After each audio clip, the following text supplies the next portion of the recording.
नागपूरमध्ये लोकसभा मतदारसंघासाठी उद्या होणाऱ्या मतमोजणीची तयारी पूर्ण झाली आहे। नागपूरमध्ये 120 टेबल्सवरती मतमोजणी प्रक्रिया पार पडेल। या ठिकाणाहून आढावा घेतलाय रजत वशिष्ठ यांनी।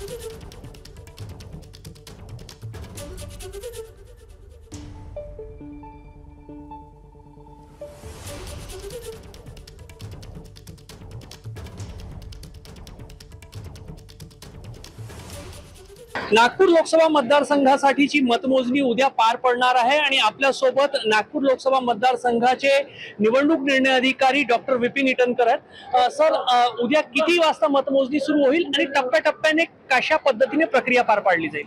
उद्या जवळपास आपण ज्या ठिकाणी आता उभे आहे इथे आम्ही जवळपास 6 LAC चे 6 रूम बनवलेले आहे। प्रत्येक रूम मध्ये 20 टेबल आहे, जेणेकरून प्रत्येक राऊंडला 120 आपण EVM मोजू। तर उद्या प्रोसेस या प्रकारे आहे की सकाळी जवळपास 6:15 आम्ही स्ट्रॉंग रूमचे सील तोडून ऑब्झर्वर कॅन्डिडेटच्या समोर ते तोडून त्याची आतमध्ये आम्ही तयारी करू। त्यानंतर शार्प 8 वाजता सगळ्यात प्रथम आपण पोस्टल बॅलेटचं काउंटिंग आपण सुरू करू।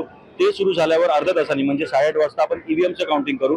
तर पहिल्या राऊंडला प्रत्येक LAC मध्ये 20-20 EVMs येईल आणि त्याची काउंटिंग सुरू होईल। तो राऊंड संपल्यावर मोजणी संपल्यावर त्याचं टॅब्युलेशन होईल, मग माझ्याकडे येईल आणि मग मी आरो म्हणून मी तो ऑब्झर्वरची परवानगी घेतल्यावर आम्ही राऊंड डिक्लेअर करू।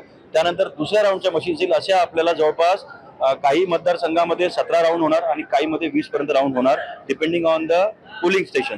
जिथे जास्ती पोलिंग स्टेशन तिथे जास्ती राऊंड होईल आणि जिथे कमी होईल। जवळपास हे सगळं मिळून आमचा प्रयत्न असा राहील की 3-3.5 पर्यंत सगळ्या EVMच्या काउंटिंग आम्ही संपवू आणि त्याच्यानंतर मग व्हीव्हीपॅटच्या स्लिप्सच्या काउंटिंग आपण ज्या मॅन्डेटरी 5 व्हीव्हीपॅट पर LAC आहेत त्याचं आम्ही काउंटिंग सुरू करू।